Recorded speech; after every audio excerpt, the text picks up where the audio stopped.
Halo, selamat pagi. Selamat datang di bacaan hari ini, hari Sabtu tanggal 11 Juni tahun 2022. Selamat datang di bacaan harian, bacaan umum untuk semua zodiak. Ambil hanya jika resonate, silakan lihat description box di bawah video ini untuk rangkuman bacaan hari ini.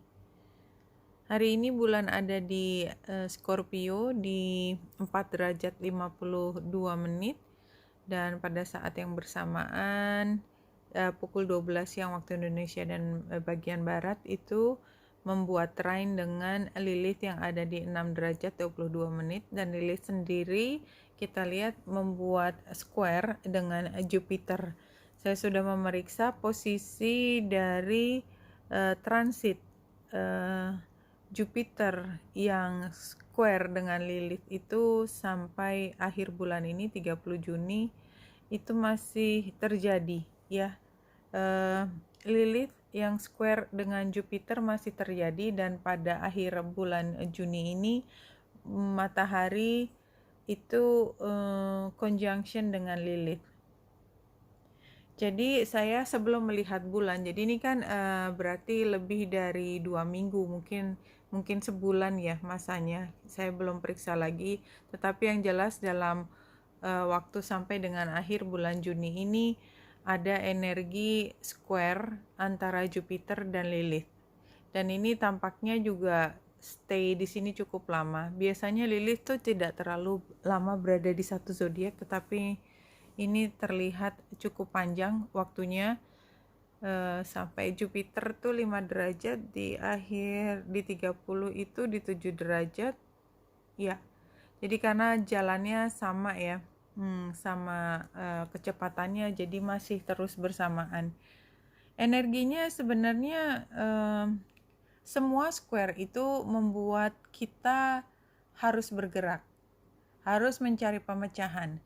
Jadi kalau kita melihatnya sebagai hal yang negatif karena membuat kita merasa cemas, itu ada benarnya. Tetapi kebanyakan square itu justru membuka jalan baru untuk solusi yang biasanya sukar untuk dicari jalan tengahnya. Jadi saya melihatnya, mencoba untuk lebih positif dari apa yang terjadi, karena saya berasumsi teman-teman di sini adalah jiwa yang kuat, jiwa warrior semua ya. Jadi saya berpikir bahwa square antara Jupiter dan Lilith ini akan membuka kita cakrawala baru tentang ide atau gagasan yang tadinya sukar sekali untuk dimengerti. Karena kita dari awal sudah punya paradigma tersendiri. Jadi kan sebenarnya selain square, Lilithnya itu sendiri sudah punya nama buruk, dia notorious banget. Energi Lilith adalah energi dari feminin yang dominan, yang dia berada di kultur yang represif, tetapi dia tidak menerima situasi represif. Kalau masyarakat itu ingin tenang, maka memang biasanya aturan itu menekan hal-hal yang dianggap tabu. Jadi Lilith itu banyak disebut sebagai hal yang tabu dan ada kaitannya dengan seksualitas. Pada saat ini ada di Cancer, berarti kan di energi sekitar rumah. Jupiter ada di Aries. Jadi terlihat bahwa energi represifnya itu kan semakin dominan. Jupiter sendiri udah dominan, berada di Aries, nggak mau kalah. Lilith juga dominan dan tidak mau kalah, dan ini dipertentangkan terus-menerus dan tidak ada yang ingin mengalah. Jadi battle between sexes yang saya pernah cerita. Jadi kalau kita berargumen, kita bertentangan dari dua pihak yang sama sekali berbeda, ya bagaimana mau mencari jalan tengah, karena keduanya sama-sama unik. Tapi bukannya tidak mungkin itu mencari jalan tengah. Yang namanya maskulinitas yang dominan, femininitas yang dominan, atau femininitas yang berusaha untuk mendobrak dari semua dogma dan tekanan, itu kan jalan tengahnya adalah cinta. Mau tidak mau adalah cinta, toleransi, kebersamaan dan menuju titik yang sama. Karena kalau mau ditabrakkan terus, itu nggak akan ada yang mau mengalah sampai kapanpun.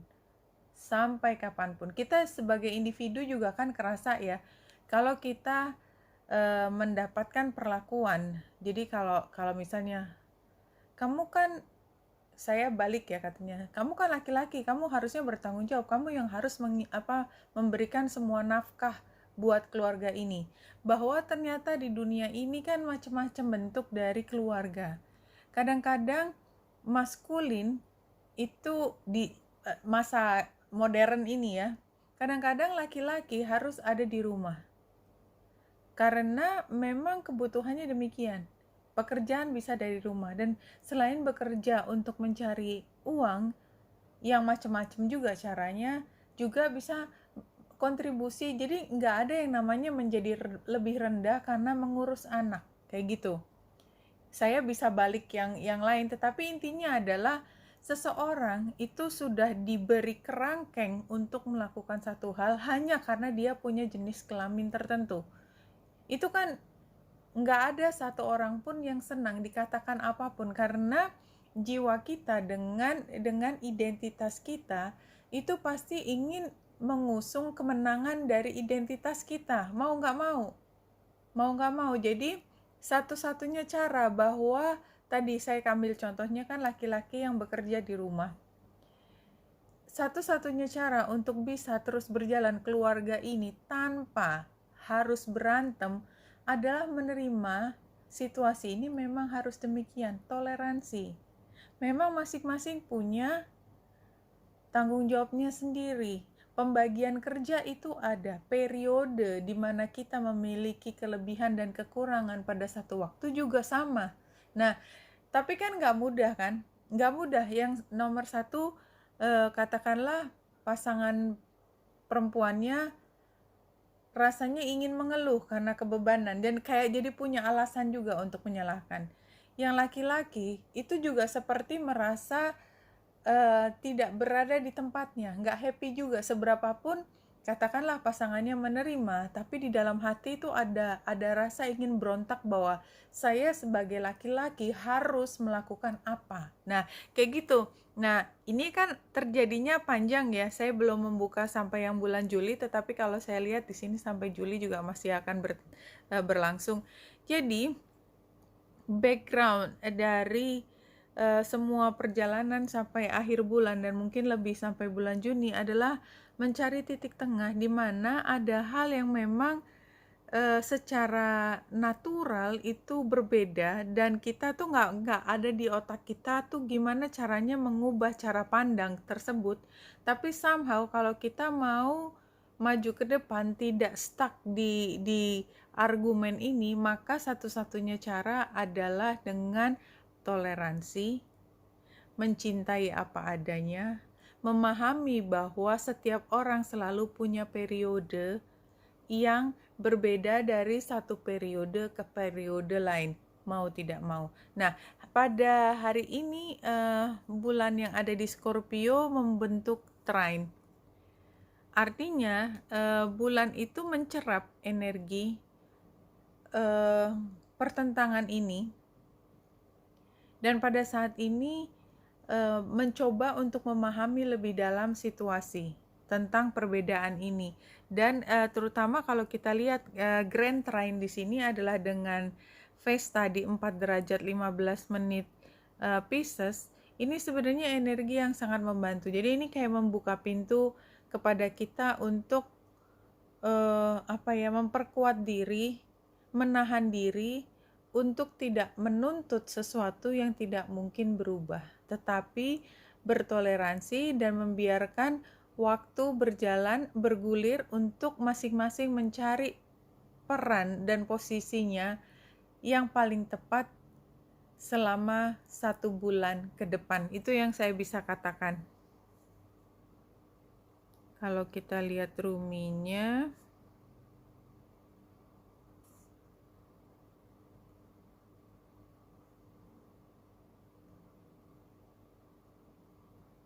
satu kartu Blessing of Al-Hakim. Sell your cleverness and buy bewilderment. Cleverness is opinion, bewilderment is vision. Iya, jadi ini sama seperti tadi. Sebentar, saya bewilderness-nya saya cari. Iya, jadi saya sudah cek. Memang saya tidak terlalu yakin dengan apa arti kata bewilderment ini adalah kebingungan. Kalau kamus apa ya sederhananya. Jadi kita diminta untuk melepaskan semua pinternya kita dan justru kita menahan hal yang membingungkan. Cleverness is opinion, bewilderment is vision. Jadi kalau kita berpendapat dia kan harusnya begini, saya kan harusnya begini, itu yang ada adalah opini. Iya, menurut saya begini, menurut kamu begitu, dan mungkin bertabrakan, dan kebanyakan bertabrakan. Tapi pada saat ini itu bukan untuk ditabrakkan. Kita melihat visi, kebingungan atau ketidakpahaman kita akan satu konsep itu merupakan visi, karena kedepannya barangkali tidak lagi membingungkan, something like that. Kalau kita lihat penggambarannya di sini, iya, jadi kan sebenarnya ini kan sebenarnya yang ungu-ungu itu kayak orang ya, banyak kepala, banyak diskusi, tapi semua berada di dalam lingkaran. Lingkaran itu konteks, di mana kita memberi arti atas peran dan fungsi setiap individu di situ. Kita sendiri yang membuat batasan tersebut, tetapi di luar sana itu ada nuansa yang berbeda, dan sebenarnya ini adalah refleksi dari sesuatu, dari emosi. Kita lihat yang di bawahnya, itu kan refleksi air, emosi, refleksi dari perasaan kita tentang bagaimana kita seharusnya. Oke.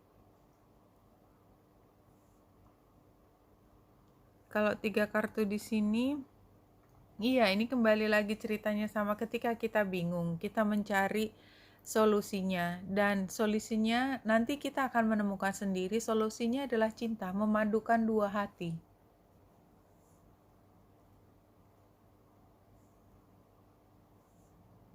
Kalau di sini yang jumping satu kartu dari The Fairy Oracle ini adalah come together. Fairies like to be busy, and a group often is showing you that many hands make light working.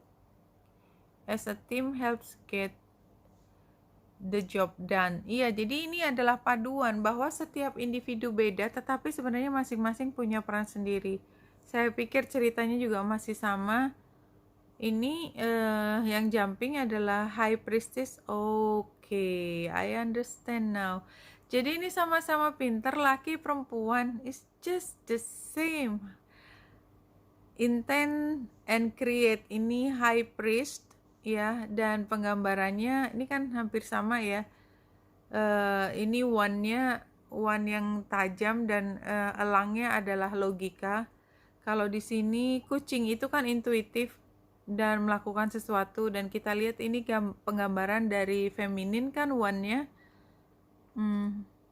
Harness mystic power.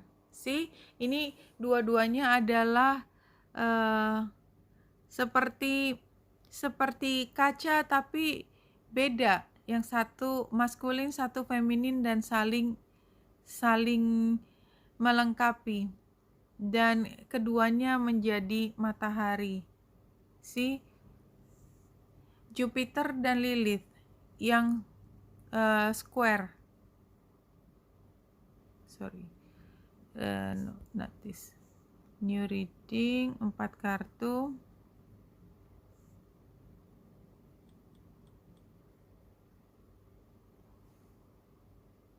Wow, terbalik semua. Looking for a sign, emotional breakthrough, restlessness. Iya, ini kan sama seperti, no, bukan ini, saya mau ngambil yang ini. Ini penggambarannya dari kartu pertama ini. Looking for a sign, emotional breakthrough, restlessness. situasinya. Challenge-nya adalah intimidating, forceful, ini maksa, controlling, lacking of compassion, nggak ada perasaan sama sekali, cold-hearted. Ini sebagai challenge. Advice-nya adalah unfulfilling work, lacking skill, cutting corners. Ini sebagai advice, menurut saya jangan diteruskan. Iya, jangan diteruskan semua intimidating ini. Sehingga outcome-nya adalah confusion. Exactly, jadi kayaknya memang bewilderment-nya tadi keluar lagi di penggambaran ini ketika kita sungguh akan sangat bisa untuk menjadi super logis sampai maksa. Dan artinya gini, memaksa itu kan kayak kita misalnya, kamu gimana sih, udah aku bilangin 1000 kali juga kamu gak dengerin aku. Yang kita omongin ketika ke orang tersebut adalah logika, dan logika itu bisa diterima banyak orang. Tapi buat beberapa orang, logika kebanyakan orang itu simply nggak bisa diikuti. Udah, dia bukannya nggak mengusahakan, tapi ya nggak bisa, titik. Dan kalau kita udah tahu situasinya tidak memungkinkan, dia nggak bisa, ya nggak bisa. Tapi kita masih, tuh kan, aku bilang juga apa, kan mendingan gini, masih ngotot kayak gitu. Ya kita kan cuman mempertajam atau memperlebar jurang yang memisahkan antara kita dengan dia. Kalau dia orang lain ya nggak jadi masalah juga kali, paling kita jadi orang yang suka ngomongin aja. Tetapi ya itu juga ada konsekuensinya. Tetapi kalau dengan orang yang dekat dengan kita, misalnya dengan anak kita, aku bilang juga apa,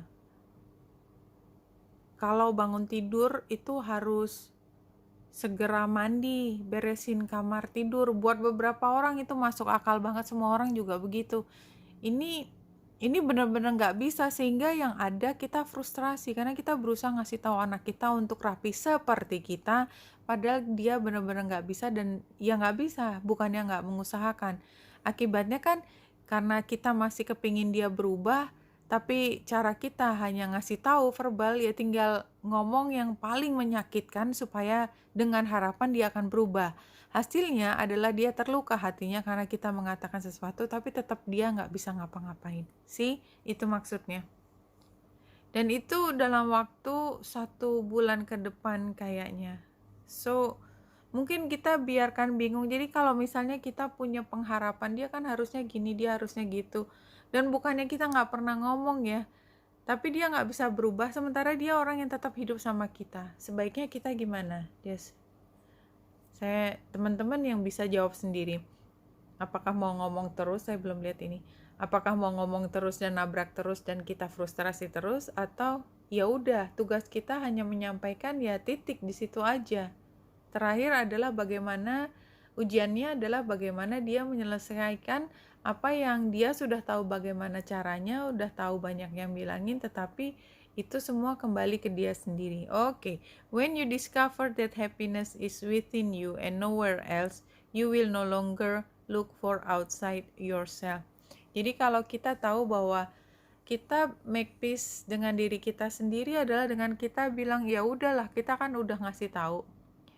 Kalau kita masih mencari kebahagiaan dengan indikasi dia berubah sesuai dengan kemauan kita dan dia nggak berhasil, maka kita juga tidak akan berhasil bahagia, karena kita menempatkan syarat dari bahagia adalah kalau dia sudah berubah. Ya jangan terkejut kalau kita masih ngomel setiap hari dan masih kecewa menemukan bahwa orang yang kita harapkan sudah berubah itu sudah benar-benar berubah.